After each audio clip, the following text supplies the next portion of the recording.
நம்ம ராசி பலன்ல அடுத்தப்ப நம்ம பார்க்க போற ராசி வந்து மகரம். மகர ராசிக்காரங்க 7.5 சனி முழுமையாக விலகிவிட்ட நிலையில இருக்காங்க. அவங்களுக்கு நம்ம வரக்கூடிய ஒரு 30 ஆண்டு காலம் சந்தோஷமான, மனமகிழ்ச்சியான நாட்களாக இருக்கும். இனிமே அவங்களுக்கு நடக்கக்கூடிய சம்பவங்களும், அவங்க எடுத்து வைக்கிற ஒவ்வொரு அடியும், அவங்க முன்னேற்றத்துக்காக அவங்க வைக்கிற அடியாக இருக்கும். சந்தோஷமான சூழ்நிலை தான் இனிமே அவங்களுக்கு இருக்கும். இந்த நேரத்துல சனி பகவான் முழுமையா 7.5 சனிலேருந்து அவங்கள விட்டுவிட்ட நேரத்துல குரு 7ல உச்சம் பண்ணி இந்த மகர ராசிக்காரங்களுக்கு இருக்கிறதுனால, இந்த மகர ராசிக்காரங்களுக்கு ராசியையும், ராசி அதிபதியும் குரு பார்க்கறதுனால, மன மகிழ்ச்சியான ஒரு சூழ்நிலை இந்த மகர ராசிக்காரங்களுக்கு இந்த ஆவணி மாசம் ஏற்படும். இது இன்னொன்னு, இந்த மகர ராசிக்காரங்களுக்கு 7ல குரு உச்சம் பண்ணி இருக்கிறதுனால, இவங்களுடைய தொடர்பு கொள்ளக்கூடிய யாருனாலும் அவங்க மூலமா ஒரு லாபமும், ஒரு சந்தோஷமும் ஏற்படும். இந்த மகர ராசிக்காரங்களுக்கு. இன்னொன்னு, இந்த மகர ராசிக்காரங்க இனிமே அவங்க செய்யக்கூடிய ஒவ்வொரு செயலும் மாற்றத்தை ஒண்ணு ஒண்ணா அவங்க பண்ண பண்ண அவங்க வாழ்க்கையுடைய வளர்ச்சி நல்லா இருக்கும் அப்படிங்கிற எந்த மாற்றமும் இல்லை. அடுத்தாப்ப இவங்களுக்கு வந்து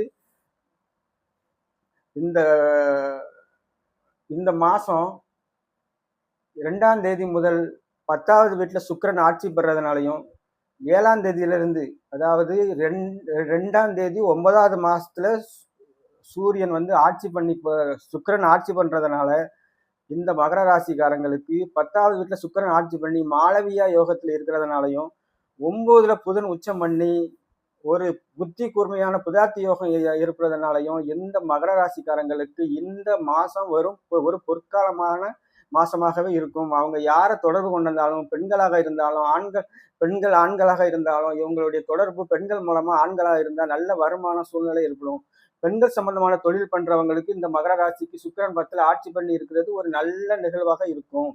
நல்ல ஒரு மனமகிழ்ச்சி, சந்தோஷமும், வருமானங்கள், பெண்களால வருமானங்கள், ஒரு மகிழ்ச்சி, ஒரு ஒரு விழாக்களை கலந்துக்கிட்டாலும் சந்தோஷம் எல்லாமே ஏற்படும் இந்த மகர ராசிக்காரங்களுக்கு. இந்த புதன் 9ல உச்சம் பண்ணி இருக்கிறதுனால, ஏற்கனவே நான் போன ராசியில சொன்ன மாதிரி பாக்கியாதிபதி பாக்கியஸ்தானத்துல உச்சம் பண்ணி இருக்கிறதுனால இந்த மகர ராசிக்காரங்களுக்கு பாக்கியாதிபதி பாக்கியத்திலே ஆடி உச்சம் பண்ணி 10வது வீட்டுக்கு அதிபதி 10லே ஆட்சி பண்ணி இருக்கிறதுனால இவங்களுடைய தொழில் வளர்ச்சி மென்மேலும் மேலோங்கிட்டே இருக்கும். இவங்களுக்கு மன மகிழ்ச்சி, சந்தோஷம் எல்லாமே இறையருளால இவங்களுக்கு ஏற்படும். இவங்களுக்கு இந்த மாசம் ஒரு பொற்காலமான மாசமாக இன்னும் இந்த மாசம் இருக்கும் மகர ராசிக்காரங்களுக்குன்னு அது சந்தேகம் இல்லை.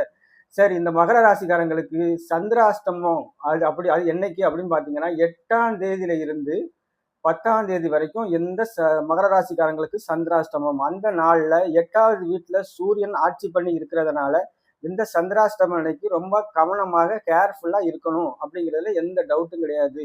கவனமாக இருங்க. ஆனா இன்னொன்னு என்னன்னா, இந்த மகர ராசிக்காரங்களுக்கு 8வது வீட்டுல சூரியன் ஆட்சி பண்ணி இருக்கிறதுனால, இந்த 9வது வீட்டுல புதன் உச்சம் பண்ணி இருக்கிறதுனால தகப்பனுடைய ஆதரவு எல்லாமே அமோகமாக கிடைக்கக்கூடிய மாசமாக இந்த மாசம் ஏற்படும். இந்த மகர ராசிக்காரங்களுக்கு பிளஸ் அப்படின்னு சொன்னோம்னா, 10வது வீட்டுக்கு அதிபதி 10லே ஆட்சி பண்ணி 7வது வீட்டுல குரு உச்சம் பண்ணி இருக்கிறதுனால ஒரு தொழில் பண்றவங்களுக்கு வர்ற கஸ்டமர் மூலமா சந்தோஷமும் பண வரவும் ரொம்ப நல்லா கிடைக்கும் அப்படிங்கிறது எந்த மாற்றமும் கிடையாது. இந்த மகர ராசிக்காரங்களுக்கு 8ல சூரியன் ஆட்சி பண்ணி 2ல ராகு இருக்கிறது. இந்த மகர ராசிக்காரங்களுக்கு பிளஸ் அப்படின்னு சொல்லிட்டோம். மைனஸ் என்னன்னா, இந்த மகர ராசிக்காரங்களுக்கு 8ல சூரியன் ஆட்சி பண்ணி அந்த 2ல ராகு இருந்து அந்த ராகு சூரியன் பார்க்கறதுனால இந்த மகர ராசிக்காரங்களுக்கு ராகு சம்பந்தமான விஷயம்னா தோல் சம்பந்தமான பிரச்சனைக்கு ராகு காரணம் வகிப்பார் அப்படிங்கிறதுனால தோல் சம்பந்தமான ஸ்கின் பிரச்சனை வரலாம். அடுத்த இந்த மகர ராசிக்காரங்களுக்கு சூரியன் ராகு பார்க்கறதுனால சூரியன் உஷ்ணகரகம் அப்படிங்கிறதுனால இந்த இந்த மகர ராசிக்காரங்களுக்கு உஷ்ண சம்பந்தமான பிரச்சனைகள் வரலாம். வேற எந்த படியும் இந்த மகர ராசிக்காரங்களுக்கு எல்லாம் தொட்டது துளங்க போகுது, வச்சது விளங்க போகுது. முழுமையா மன சந்தோஷமும் மன மகிழ்ச்சி உள்ள மாதமாக இந்த மாசம் இருக்கும் என்றது எந்த சந்தேகமும் இல்லை. நன்றி, வணக்கம்.